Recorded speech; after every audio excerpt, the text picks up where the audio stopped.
esta imagen, ¿eh? ¿Cómo andan, chicos? ¿Bien? ¿Qué tal, Fernando? ¿Cómo estás? Bien, Sofi, bien, Esteban, todo en orden. Bueno, cuéntenme, ¿qué es esto de la creatividad del economista argentino? Bueno, nos hemos encontrado una sorpresa que en realidad no es tan sorpresa, como bien decís, no es algo que históricamente sucede, estas medidas fiscalistas o recaudatorias que vemos cada vez que falta plata, por ponerlo de alguna manera.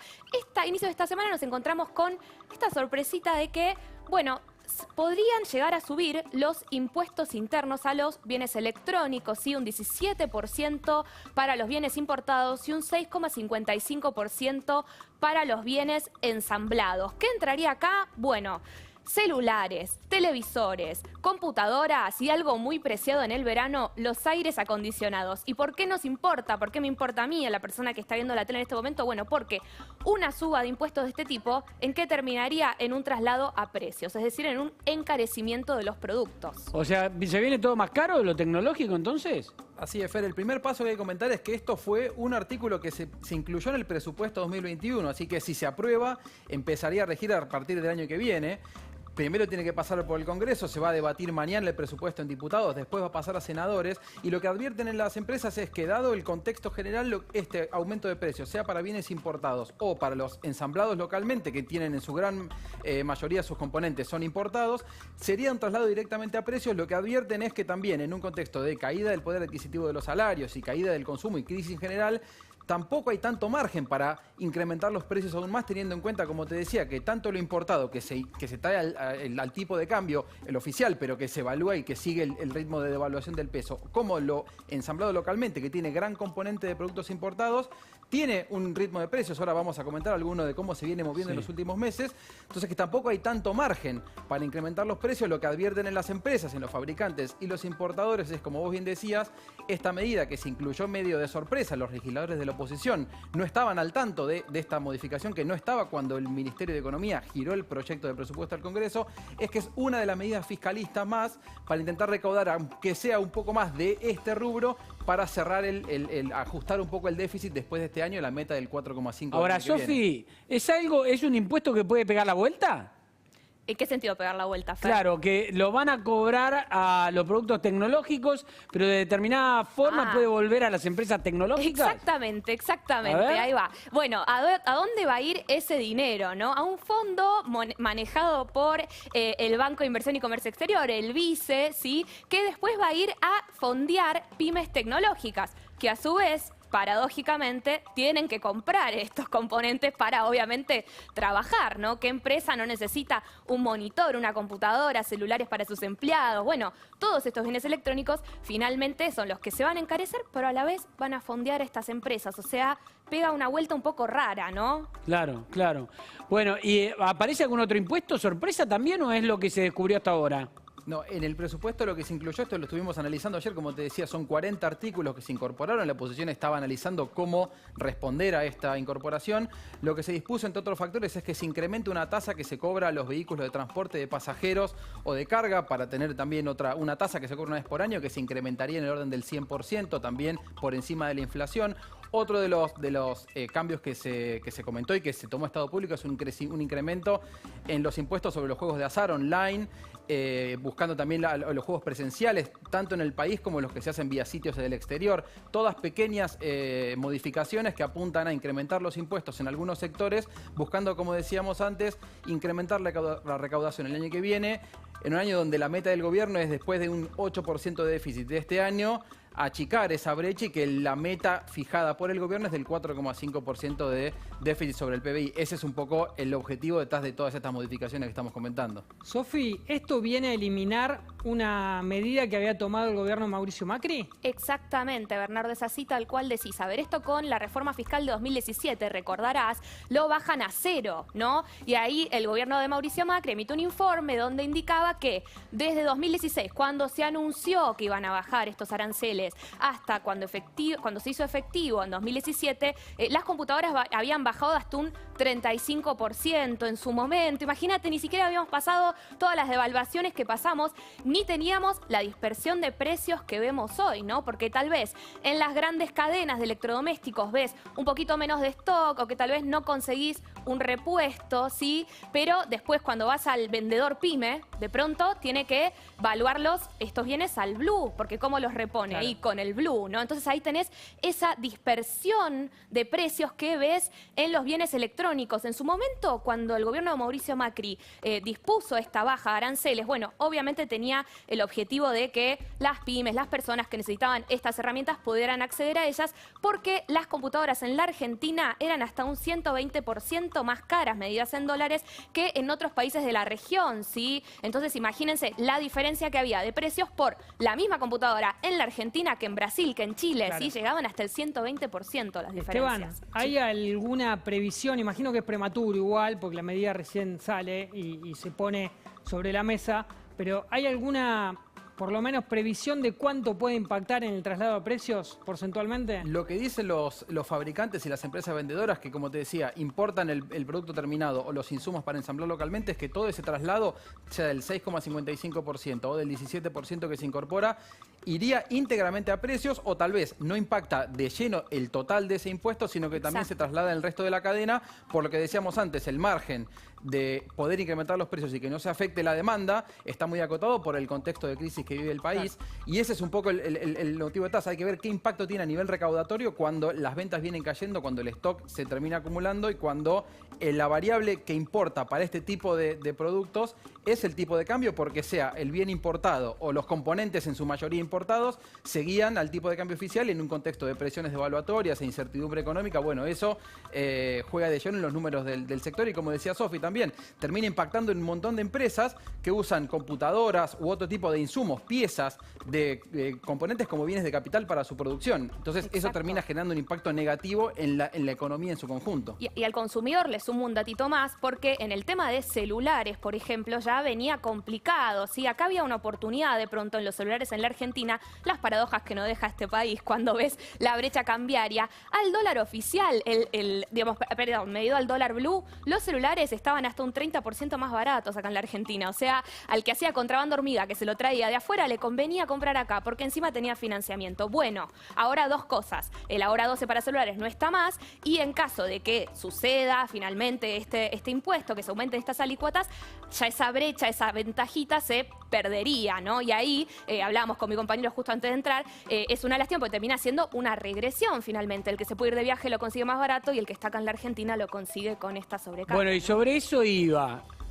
¿Y aparecieron o no aparecieron los productos? Porque en determinado momento habían desaparecido las computadoras, habían desaparecido los celulares, había muy poca oferta. Volvieron a aparecer ahora que en teoría acomodaron algunas cosas, como por ejemplo no se van por el tema de las cuotas, o ahora con el precio y teniendo en cuenta lo que va a pasar con los impuestos. En algunos rubros, Fer, apareció mayor oferta. Lo que sí vemos cuando uno compara lo que eran los precios hace un mes atrás con los precios ahora, hay rubros que tuvieron más de un 20% de aumento en pesos en un mes, y esto porque lo que termina ocurriendo es que, dado que no se sabe cuál va a ser el costo de reposición, porque estos bienes se importan al dólar oficial, pero los importadores en algunos casos o no tienen acceso o no saben a cuánto va a ser ese precio, hubo no desabastecimiento concreto de no haber productos, sino de que no había ventas porque no había precio. Entonces, eso es lo que estaba ocurriendo. Algunos productos volvieron al mercado con subas importantes en los precios. Lo que sí también se ve en algunos contextos es que faltan insumos, repuestos o piezas para reemplazarlas, que terminan afectando el funcionamiento de algunos equipos porque no se consigue o se encarece su reposición o arreglarlos. Le sumo acá, Fer, un datito de bolsillo. Hoy estuve chequeando a ver qué había pasado con los precios en el último mes de estos bienes electrónicos, que justamente son los que entrarían acá. Bueno, les cuento, los aires acondicionados están on fire. Les digo, en el último mes subieron como un 20%. Hay subas grandes en aires acondicionados. Y ahora que se viene el Cyber Monday en los próximos días, bueno, atención a los precios. Recuerden que hay muchas páginas donde se puede chequear si realmente estás comprando una oferta o no, teniendo en cuenta que el año que viene podríamos tener este incremento de precios en caso de que se apruebe el presupuesto tal cual está. Bueno, tal vez es un momento o para aferrarse a lo que tenemos o para hacer finalmente ese recambio, ¿no? Y aparte la propia inflación que tenemos y que se viene para el último trimestre, ¿no? También. Absolutamente. Sofi, Esteban, no se vayan, los voy a tener ahí. Están muy lindos los dos, les quiero decir. Gracias. Los voy a tener ahí porque voy a invitar a la charla a Ricardo Delgado, al economista de la consultora analítica. Además también para ver cómo están observando ellos desde la consultora toda la marcha económica. Y si tienen alguna pregunta, bienvenida, Sofía Esteban. Ricardo, ¿cómo te va? Buenas tardes, ¿cómo estás? ¿Cómo andás, Fernando? Buenas tardes. Bien, muy bien. A ver, ¿hay que estar preocupados, aliviados, esperanzados con la caída del dólar un poquito por lo menos o es una ilusión? No, todavía las cuestiones de fondo que hacen que hoy tengamos, hace ya 2 semanas, una brecha bien por encima del 100% entre el dólar oficial y los dólares financieros o el blue, no se han resuelto. Con lo cual, todavía hay que esperar medidas que sean mucho más concretas, contundentes y sobre todo coordinadas entre economía y el Banco Central. Hoy a la tarde hay un paso importante que tiene que ver básicamente con esta gran licitación, en particular de bonos atados a la evolución del dólar y también de otros bonos que ajustan en pesos, que ajustan por tasa de interés y por ser. Este es un primer paso. Creo que, insisto, vamos a seguir teniendo días muy turbulentos en donde las cotizaciones se van a mover de manera violenta. Y la verdad que cuando uno mira los dólares financieros, todavía siguen con una presión alcista que lo que marcan estas pequeñas subas diarias que hacen que el problema siga sin resolverse. Ricardo, el bono que sale ahora con estas características, ¿te parece una jugada inteligente, por lo menos en la situación crítica que se está? El bono lo que intenta es 2 cosas. Una, dar una señal política, si se quiere, de que el gobierno no va a devaluar. Es una suerte de seguro de cambio. Aquel que compra un bono en pesos que ajusta por la evolución futura del dólar, lo que está comprando es una eventual ganancia dada una eventual devaluación, ¿sí? Entonces el gobierno, si emite ese bono, lo que le está diciendo a la gente es: yo no voy a devaluar, más allá de lo que vengo haciendo hasta ahora, que es siguiendo más o menos la inflación mensual. Pero es un riesgo, claramente es un riesgo porque, insisto, sobrevivir mucho tiempo con brechas superiores al 100% ha sido, es muy extraño, es muy raro en la economía argentina. Claro. Entonces hay que ir a momentos históricos muy particulares. A mediados del 89, el último mes de Alfonsín, en junio del 89 la brecha fue del 130% y después bajó, obviamente. En ese momento estábamos discutiendo si estábamos en hiperinflación o no. Recordarás, Fernando, seguramente Sí. Tus colegas no, porque son muy jóvenes, pero nosotros recordamos que la Argentina tuvo tasas de inflación mensuales bien por arriba del 100%, mensual. Y si querés también más atrás, Guerra de Malvinas, julio y agosto del 82, brechas del 150% entre el dólar oficial y los dólares financieros en ese momento. Ahora, ¿por qué es difícil? Bueno, yo los escuchaba a Sofía y a Esteban antes hablar de todas estas problemáticas que tienen las empresas acerca de cuál es el costo de reposición hacia adelante. Una empresa que importa insumos para producir en la Argentina, la verdad que hoy no sabe cuál va a ser el dólar que va a tener que usar para pagar los insumos que está trayendo. Entonces, si puede, y por supuesto teniendo en cuenta las consideraciones de demanda, muy retraída en estos meses de pandemia, bueno, si puede va a tratar de cargar el dólar financiero o el dólar blue. Ya que me das el pie, Ricardo, aumento de precio. Sofi. Te consulto, Ricardo, por el tema de la carta de Cristina Kirchner de ayer, ¿no? Que hablaba de un acuerdo para el dólar, un acuerdo para frenar este problema de la economía bimonetaria, pero sobre todo un acuerdo para el dólar. ¿Lo ves posible? ¿Es una expresión de deseo? ¿Se podría hacer realidad en un país como la Argentina? Bueno, yo creo que es una señal política importante. Que Cristina Kirchner plantee lo que, en mi opinión, es el problema de la economía argentina, que es una economía bimonetaria, una economía que transa, que hace sus operaciones cotidianas en pesos, pero que ahorra en dólares, o hace las operaciones, por ejemplo, inmobiliarias, comprar un departamento, una casa, se hace históricamente en dólares. Esto es básicamente porque las operaciones duras, las operaciones importantes de nuestras vidas eligen justamente la moneda que no emitimos. Y ese es un problema muy serio para cualquier política económica, no solo para esta, sino para cualquiera. Entonces, poner en el centro esta cuestión del dólar me parece importante. También me parece importante que esta cuestión no se va a resolver ni cambiando de ministro, ni cambiando de presidente del Banco Central, ni con medidas aisladas, sino básicamente con un programa económico que tenga amplio consenso político y social. A mi juicio, en esto hay que también sumar, obviamente, a los empresarios, al sector privado, a los gremios, a los sindicalistas, a los movimientos sociales incluso, que son buena parte de la realidad social y económica que vive la Argentina ahora. Ricardo, y al final de cuentas, sí. Sí, no, digo, este dólar de 180 pesos, ¿cuánto tiempo falta para que se traslade la inflación en el día a día y sobre todo en los comercios? ¿Lo ves viable, sobre todo para el último trimestre, que esto vaya a pasar?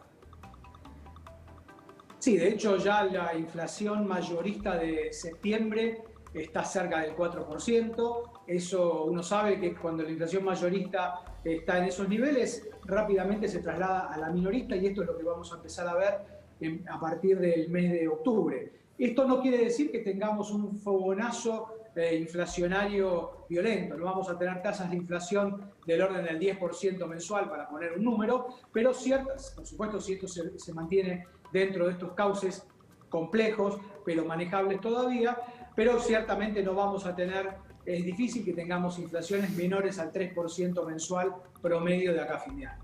Ricardo, vos recién comentabas, analizando un poco la historia argentina, y uno escucha al presidente que dice no vamos a devaluar, es costoso pero no lo vamos a hacer. El ministro Guzmán también, tenemos los instrumentos para mantener la política cambiaria y no devaluar, pero uno mira hacia atrás y cuando, como vos bien comentabas, cada vez que hubo brecha, al final del camino, en el corto, más temprano o más tarde, terminan unificándose los tipos de cambio. ¿Hay margen o qué margen tiene el gobierno para evitar esa devaluación que comentan los funcionarios y el presidente?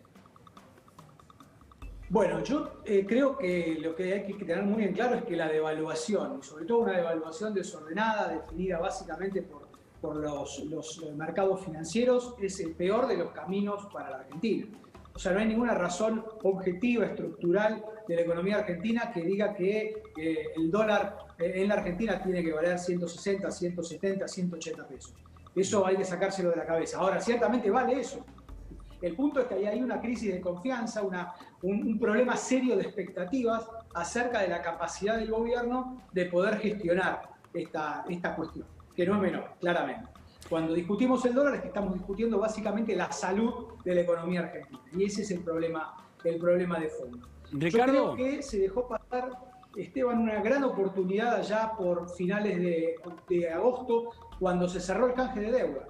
En ese momento la Argentina debería haber hecho, el equipo económico debería haber planteado una de las varias de las medidas que vino lanzando en estas últimas semanas, coordinando la política con el Banco Central y el Ministerio de Economía, subiendo las tasas de interés, interviniendo en los mercados del contado con liqui a través de los bonos del Central y del ANSES. En fin, todas estas cuestiones que se hicieron muy poco coordinadamente en estas últimas semanas y que en el medio además tuvimos, a mi juicio, el grave error del Banco Central de endurecer violentamente y de la noche a la mañana el cepo, y eso generó obviamente una agudización de los problemas. Ricardo, te hago la última, ya a modo de cerrar esta entrevista, te agradezco la participación. Estamos hablando de todo lo que debería pasar, el plan A, pongámoslo así. ¿Qué pasa si no pasa lo que debería pasar? ¿Cómo termina esto? Si no pasa lo que debería pasar, la Argentina va a tener un impacto en términos de actividad económica, de aumento de pobreza y de pérdida de empleo todavía mayor. Y eso es un escenario evidentemente muy negativo, muy poco deseable, y por eso yo creo que es el momento que no solamente el gobierno, por supuesto el gobierno como responsable primario de la gestión, pero también todos los sectores, desde la oposición y desde el propio sector privado, haya por lo menos algunos lineamientos básicos para trabajar y pensar cómo vamos a financiar el 2021. Claro. El presupuesto, lo que discutí antes, es una de las grandes oportunidades para ponernos de acuerdo de cómo la Argentina va a tener un déficit de 4 o 4,5%, cómo lo va a financiar en una Bien. economía con muchas complicaciones y que no tiene mucha demanda de pesos por delante. Ricardo, gracias por tu participación. Ricardo Delgado. Muchísimas gracias, Fernando. Un abrazo. Chicos, gracias. Nos volvemos a encontrar un ratito. Sofi, Esteban. Muchas Hasta gracias. luego. Nos vamos a comunicar ahora con el presidente de la Bolsa de Comercio de Córdoba, con Manuel Tagle. Está ya en línea con nosotros. Manuel, ¿cómo va? Buenas tardes. Gracias por estar en La Nación. ¿Qué tal, Fernando? Un gusto de estar en tu programa y muchas gracias por invitarme. Al contrario, bueno, la preocupación económica es en todo el país, no es solo en Cava, en AMBA, provincia de Buenos Aires, no. Provincias como Córdoba también están al límite y hubo definiciones por parte de ustedes diciendo que la economía está al límite. En Córdoba, ¿también está al límite como en el resto del país? ¿Está más complicada? ¿Cómo está la situación? Por supuesto, Fernando, la economía es una sola y todos los rincones del país la sufren de forma muy similar. El sistema indudablemente que ha llegado a un límite, los errores en la política económica que se vienen cometiendo de hace tiempo han generado una situación económica realmente muy tensa, donde no hay recursos, donde no hay divisas. Hay un sistema de precios que está colapsado o a punto de colapsar. En fin, no hay abastecimiento de algunas mercaderías por falta de insumos y por falta de dólares. Estamos realmente en una situación un poco final si no se adoptan las medidas que realmente el país necesita para revertir este clima de desconfianza y de falta de certidumbre que tiene el país en este momento, y que el dólar blue, que a pesar de que ha bajado un poco ahora, es simplemente un termómetro de la situación económica. ¿Se le puede echar la culpa nada más que al coronavirus? No, yo creo que esto es un problema que, primero, la cuarentena fue una decisión correcta en una primera instancia para preparar el sistema sanitario, pero después se exageró con el encierro. No se confió en los argentinos, en la responsabilidad de los argentinos. Los países tienen que creer más en la libertad. Estos países están acostumbrados a un Estado paternalista que quiere diagramar toda la actividad del sector privado y de los particulares, y en ese sentido la cuarentena no escapó a esa filosofía, y creo que nosotros debimos tener más libertad, pero con responsabilidad. El gobierno debió hablarnos y decirnos: señores, hay un gran riesgo, ustedes pueden contagiarse, pueden morirse, pero deben cuidarse y tienen que hacerlo de esta forma, pero no somos nosotros los que nos vamos a cuidar como si fuera un policía al lado de cada uno de nosotros. Manuel, cuando hablamos de la economía al límite o la situación económica al límite, que es un poco lo que usted planteó, ¿de qué sectores estamos hablando? ¿Cuál es lo más urgente? ¿Qué es lo más urgente que está pasando, sobre todo en Córdoba? Para mí es una situación general, pero no pareja. Es decir, hay sectores de bienes durables que, a raíz de esta brecha que hay con el tipo de cambio, el cambiaria, están teniendo una buena demanda. Pero esos sectores están con problemas de abastecimiento. Es decir, si bien están con buena demanda debido a que los productos están a dólar oficial y los particulares o consumidores tienen el dólar libre, entonces les genera una gran ventaja comprar en este momento. Pero como no hay dólares para importar ni para ensamblar los productos, entonces las fábricas están teniendo problemas de abastecer a los vendedores o a los distribuidores, y de esa forma el mercado se ha achicado mucho a pesar de que hay una buena demanda. Y otros sectores están complicados. Sé que, por ejemplo, las cadenas de supermercados, porque yo estoy hablando un poco en este momento por un grupo de 12 instituciones en Córdoba empresarias, que son 6 por el sector agropecuario y 6 por el sector industrial y comercial, que es el G6 y la Mesa de Enlace de Córdoba, que hemos unificado criterios realmente en ese sentido para que la sociedad y sobre todo nuestra clase política advierta que los empresarios tenemos un mensaje unificado, coherente y consistente con respecto a la situación que vive el país. Y Bien. creo que los supermercados, para volver al tema que estábamos recién tocando, también están con problemas de desabastecimiento por los controles de precios que se han producido desde que comenzó la cuarentena, y en este momento no les conviene a algunos proveedores abastecer a los supermercados. Y así como eso, también hay fábricas que no están teniendo insumos para ensamblar su producción, y tampoco están teniendo, inclusive hay un caso en Córdoba, que una fábrica que está a punto de ser puesta en marcha, no consigue que le habiliten los dólares para poder importar las maquinarias necesarias para poner en marcha la planta. Bien. Estos son todos problemas que reflejan la situación real en que está la economía y que no es otra cosa que el exceso de intervención del Estado sobre las variables económicas, la preocupación que tiene el Estado de intervenir permanentemente y el hecho de haber establecido un cepo cambiario generó también una falta de confianza y por lo tanto una falta de dólares y divisas, que es uno de los problemas más graves que puede tener un país, y en este caso la economía, que es estar aislados un poco del mundo. Manuel, gracias por la charla con La Nación Más. Gracias, Fernando. Un gran gusto estar con ustedes y contigo, que te conocemos mucho a través de los medios. Muchas gracias. Gracias. Buenas tardes. Manuel Tagle, presidente de la Bolsa de Comercio de Córdoba. Pasamos por Plaza de Mayo a ver cómo está todo y cómo está el frente de la